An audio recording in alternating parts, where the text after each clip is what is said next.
On my phone, I'm watching a video on YouTube that's on learning English. It's for a project that I'm working on. Currently, I'm on the bus. It's very difficult to focus on the video because there is a man next to me talking on his phone. He's really big. He should probably cut back on junk food. There's a building that's on fire. I am definitely not going to be on time for my class. Today, you are going to learn how to feel the preposition on. But hold on for just one moment. Hi, I'm Josh, your American English guide, and this is English Hacks. Now before we start, make sure to watch the introduction to this course if you haven't already. There is important information in that video that will help you better understand the basic idea of what we will be talking about in this course. And don't forget the 3 steps that we will follow to explore the logic of each preposition. The good news is that the logic actually is pretty simple, although there is a complicated point that we will have to talk about. The logic focuses on one main idea that has 2 parts. It is always a positive state or active state, and it is usually also a surface or a platform. So what does all that mean? Well, you know what a surface is, so that's easy. Platform is a more specific word for surface, like a stage, and it has a particular purpose. So you can think of a platform like surface plus purpose. Now, in 90% of cases, this idea of surface or platform will work, and it actually makes the preposition on kind of easy. We'll see how the idea of a positive or active state applies as we go through certain example sentences. For now, just think of this as a light that is turned on. In this video, you will learn how the logic of the preposition on works in order to create the following groups of meaning. Each of these groups gives us a piece to the puzzle of the logic.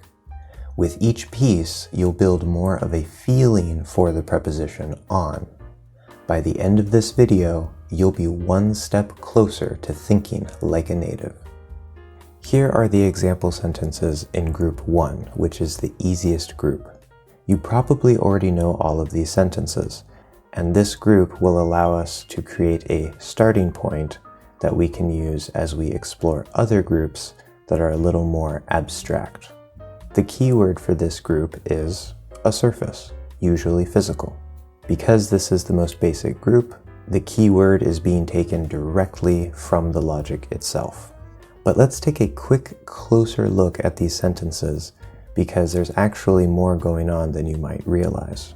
The book is on the table. The table is a physical surface. That's easy. The book is on top of the table, which means that the surface of the book is touching the surface of the table.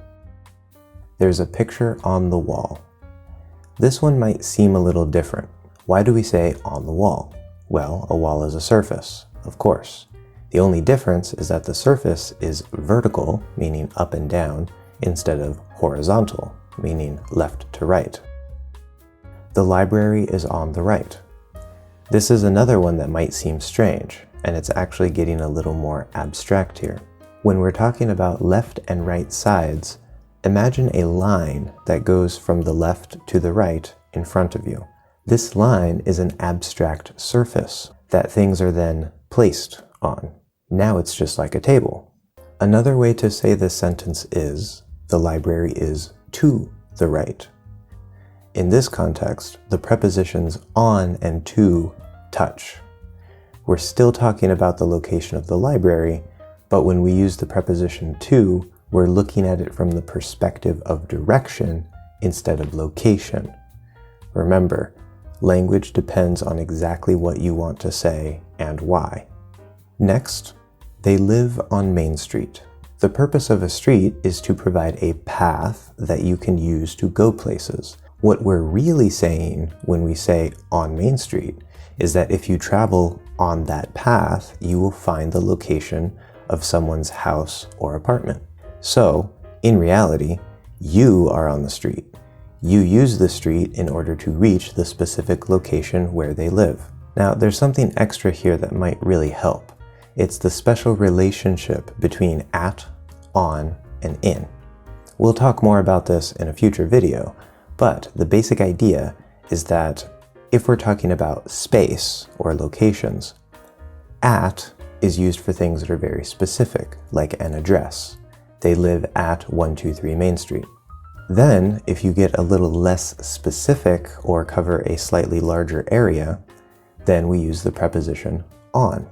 So, they live on Main Street. If we get even less specific than that, for example, we talk about the city, we say they live in Los Angeles.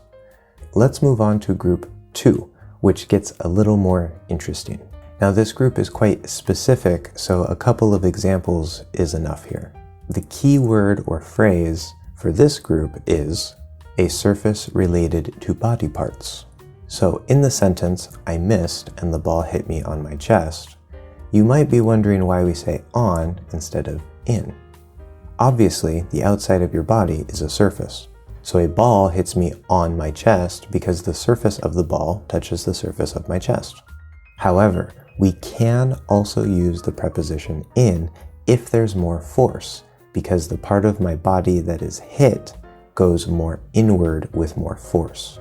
You can use both prepositions depending on what you mean and depending on the verb. Next, we have you should put a coat on. When we talk about wearing clothes, the inside surface of the clothes touches the surface of your body. Anything that you wear, including shoes, rings, and hats, go on top of and around the surface of your body. Yes, shoes too. You physically put your foot into a shoe, but when your foot is inside and you are now wearing it, the shoe is on your foot. It's not physically on top of your foot, but it's on your body. It's strange that in English we use the preposition on in this context because you could say that your body is inside the clothes. However, this is part of the personality of the English language and how English looks at it. Now, there are special cases where we use the preposition in, but we'll see those later. This sentence is also the first example where we can easily start talking about a positive or active state. Very simply, this is also a positive or active state and not just a surface, because the coat is either on your body or it's not. Remember the light. The light is either on or it's off. Clothes work exactly the same way. Let's now look at group 3. As we can see, this group is getting a little more abstract and complicated, and that's because the keyword or phrase for this group is a platform, physical or not. He loves being on stage. In this sentence, we can clearly see that a stage is a surface, and you can definitely think of it that way. But this sentence fits better in this group instead of the first group, because a stage has a special purpose, like I mentioned earlier. In this case, the purpose is so that people will watch and or listen to you. Note that we can also easily see the idea of a positive or active state here. People are putting their attention, their conscious awareness, onto what's happening on the stage. This is like shining a light onto something, which we'll see more of soon. Next, I'm working on a new book. This example is very abstract, and it is actually a phrasal verb which fits perfectly into this group. If you're working on something, that thing is the focus or topic of your work. This is like an abstract platform that your attention or consciousness is focused on. When we're talking about a topic is actually, in terms of the logic, a more specific word for platform, just like platform is a more specific word for surface. Now this is another good example where we can talk about a positive state or active state, because either you are working on the book or you're not. Writing a book is a process, and that process is active until you finish writing the book or you decide not to finish it. Also, if something is a topic, then you're thinking about that topic, talking about that topic, or focusing on that topic, and not some other topic. So every other possible topic or focus is a negative or inactive state because your attention isn't on it. And another way to say this is, I'm in the process of writing a new book. We can also use the preposition in. As we'll see soon, a process is often a special kind of container, which is what the preposition in is all about. This is one place where the logic of the prepositions on and in touch. Note that this also shows a positive or active state. If you are working on a book, you are in the process of creating that book. That process is active. Next we have, he's working on the roof. Now this sentence can actually have two different meanings. The first meaning is that he's working and he's physically on top of the roof.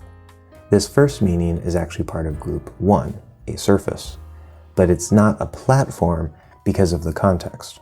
It's like the sentence, he's on the roof, but he's also working at the same time. The thing that he's doing isn't about the roof, it's about something else. For example, he might be installing a satellite dish. The second meaning is that he's working and the focus of his work is the roof. Maybe he's repairing the roof or he's building a completely new roof. This second meaning is part of this group. If someone is working on a roof with the meaning of this group, that person is probably also physically on top of the roof. So we can apply both meanings at the same time. The only way to know the difference between these two is from the context. This is a good example of how two different meanings can come from the same sentence using the same preposition. This is possible because of the logic of the prepositions. The last sentence in this group is, this book is on Gandhi. Now, obviously, we don't mean that there is a book physically on top of Gandhi. Here, Gandhi is the topic of the book. We saw in the previous examples that a topic is like a special type of platform, and this topic is the current, meaning active, topic that you're focusing on, so it's a positive or active state. You can think of it like the Gandhi light is on or active, but other topics are not the focus, so they are off. An interesting note here is that the idea of a positive state or active state is used in many cases that involve the concept of consciousness. In other words, something that you're focusing on or something that you're aware of. In fact, in group 7, we'll talk about how the word aware literally means on where. This applies not only to this sentence, focusing on Gandhi and not someone or something else, but it's also true in the previous two examples. The book or the roof that you're working on is your focus. It's like the light of your mind is shining on those things, which makes them active. We'll see later that the idea of consciousness or awareness, and the opposite, applies to quite a few prepositions because those prepositions are in some way attached to the idea of a positive or active state or existence, and the opposite of those. Another way to say this sentence is, this book is about Gandhi. This is one context where the prepositions on and about overlap, so they are completely interchangeable, meaning you can use both of them. In our next group, now some of these you might know and some you might not, but how exactly does the logic work here? Well, the key word or phrase is a platform related to communications systems. She's talking on the phone. A phone is connected to various communications systems that provide cell phone signals, internet, TV, etc. This also includes the power grid, meaning electricity. This system of communications, wires, electricity, etc., creates an abstract platform that gives you the ability to communicate over a long distance. Notice that one way to say that you're on the internet is to say, I'm online. The preposition on plus the word line, which is the physical cable that connects you to the internet, equals on the internet. When we talk specifically about a phone, it means the person is using the phone. And we use the preposition on because she's using the communication system's platform in order to talk to someone who is far away. Now, obviously, this sentence is also a positive or active state because you're either actively on the phone, meaning using it, or you're not. You can also look at it this way. The phone call is active. Next we have, you can find me on Facebook. Websites like Facebook and Twitter are social media platforms. And in fact, that's the actual phrase we use in English. We call them social media platforms, but we can also say social media sites. But why do we look at these things as platforms? Because they allow you to do all of the things that you do on social media. They're platforms where you can socialize. If you're on that platform, then you can interact with everyone else who's on that platform. Now note a common mistake. We do not say, you can find me at Facebook. If you say that, it means the physical building where the company is located. We also don't say, you can find me in Facebook because it's not a container, it's a platform. Our next sentence is the file on your computer? Now, this sentence is a little bit different. In this case, we're not talking about someone who's using the computer. We're talking about data that's stored on the computer. Why don't we use the preposition in? Well, if something is in your computer, it means that there's something in the physical hardware, the actual physical computer. For example, an insect or dust can go inside your computer. We store data on the computer because the storage device is a special platform that allows you to access the data and interact with it.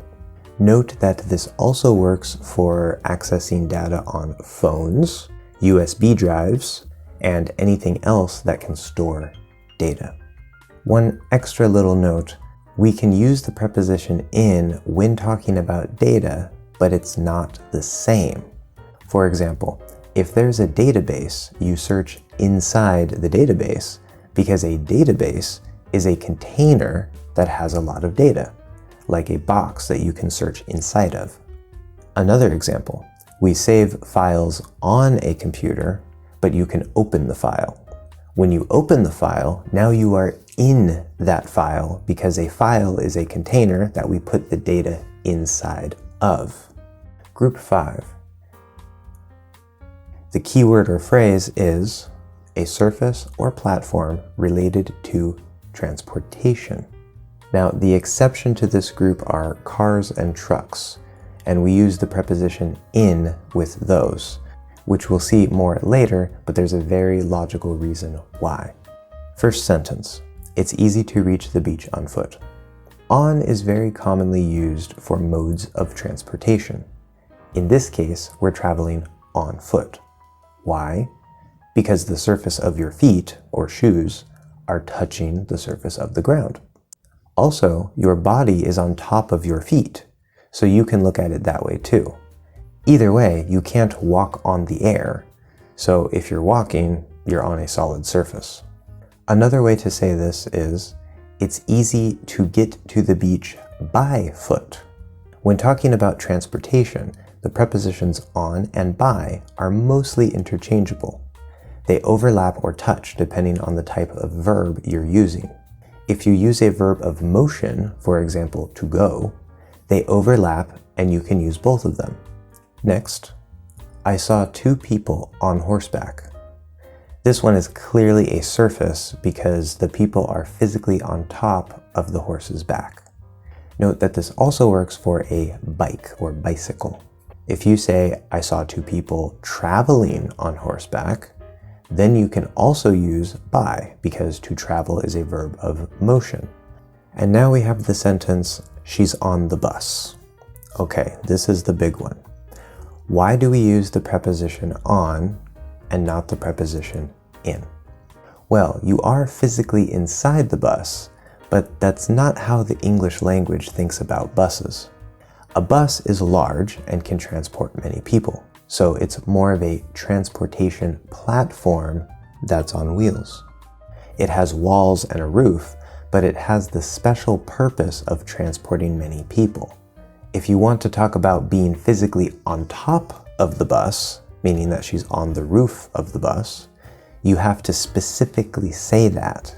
She's on top of the bus, or she's on the roof of the bus. Note that this is exactly the same for planes, trains, and boats. Now, boats actually are a little bit different, and it depends on what you're talking about specifically, but the basic and most common preposition that we use with boats is still the preposition on. All the same details about by horseback apply to by bus. For example, she's traveling on the bus and she's traveling by bus. Now for the next group. It's pretty clear that the key word in this group is time. Now, time is very interesting with prepositions. But how does the logic of the preposition on apply to time? Well, it's a little more abstract, but it works perfectly well. In the first example sentence, the garbage truck comes on Thursday. Imagine that Thursday is elevated above the other days. This makes a platform. Another way to think about this is as a surface. We physically write things on a calendar, just like we write on paper. Now, this sentence is actually more easily explained with the idea of a positive or active state. Because what is the current day? What is the day that exists right now or that we're talking about will exist? In this case, Thursday is the active day. Remember that special relationship between at, on, and in? It applies here too. Note that on the 5th works exactly the same way for all the same reasons.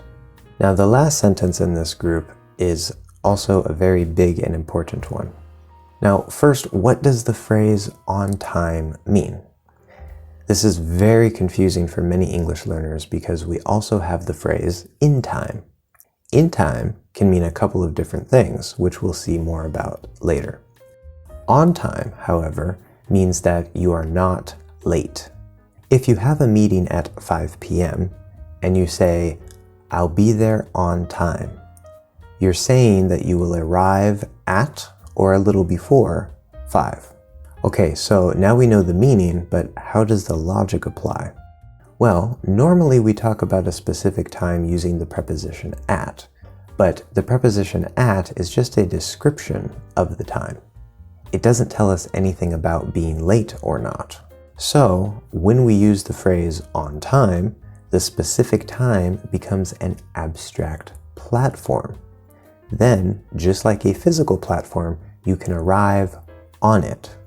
Either you're on that platform, not late, or you're off that platform, late. Now, this is also a positive state or active state because if on time means 5 o'clock, for example, and I arrive at 4:45, it's not 5 o'clock and I'm early. If I arrive at 5:05, it's after 5 and I'm late. Only 5 o'clock, or maybe a few minutes before, is the active time. Now, if you want to talk about arriving exactly at 5 o'clock and not 1 minute or even 1 second before or after, you can say, I arrived at the airport at exactly 5 o'clock. Or, I arrived at the airport exactly on time. Or, I arrived at the airport at 5 o'clock on the dot. Notice that we say on the dot. The dot is the specific point, meaning at 5 o'clock. Now, the main focus of the preposition at is a specific point. And when we say dot in this case, that is referring to the specific point in time, 5 o'clock. And the phrase on the dot works for all the same reasons that the phrase on time works. Group 7. the most abstract group. Now, in this last group, we find a few examples that are completely or almost completely just positive or active states. Now, it's also very important to understand that positive in this context doesn't mean good. It's closer to the idea of existence and non-existence, or something is actively happening or something is not happening. Now, let's look specifically at these example sentences so we can get a better idea of what's happening here. Please turn the light on. That should be pretty easy and clear. I include it here only because it's a good example and it's the most basic idea of a positive or active state. Next, keep on going straight until you see the stop sign. You're going in a particular direction. Let's say that you're walking along Main Street. You stop and ask for directions to a store. The person tells you, keep on going straight until you see the stop sign. So you continue walking along Main Street. Now, keep on means to continue. Why? Because if you keep doing something, you don't stop doing that action. So the action, going or walking, is already a positive state or active state because you're already doing it. And you want to continue doing it, so you want to keep it active. It's like keeping the light on, meaning not turning the light off. The building is on fire. How does this one make any sense? The word order is on, then fire. But it's better to think about it the other way, like a light. The light is on, the fire is on. Now, we don't say the fire is on, but the fire does exist. It has come into existence and is now burning the building, meaning it is an active process. When fire burns something, it's not on top of that thing. Instead, it uses that thing as fuel, getting inside of it and turning it into more fire. So literally, if something is on fire, parts of that thing are now fire. Let's say some wood is on fire. As the fire burns, the wood slowly goes out of existence, a negative or inactive state, and more fire slowly comes into existence, a positive or active state.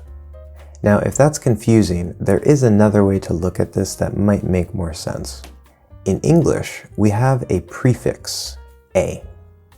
A prefix is part of a word that is attached to the beginning. Now, what does this have to do with on or fire or positive or active state? Well, we're going to get a little help from the etymology, which is the history or roots of words. According to the Etymology Dictionary online, one of the meanings of this prefix in Old English is on. That's right, the preposition on. There's a word in modern English that is less common and sounds more poetic these days. Aflame. Literally, on flame, but this is the exact same meaning as on fire. The building is aflame. That's why it seems so strange to say the building is on fire. Similar words that you might know include asleep, aboard, and awake. Notice that we do say on board, but we don't say on wake or on sleep. However, the logic of the preposition on still applies. If you're awake, your consciousness or awareness is active. If you're asleep, your consciousness or awareness is inactive, but the state of sleeping is active. But how does this work in phrasal verbs?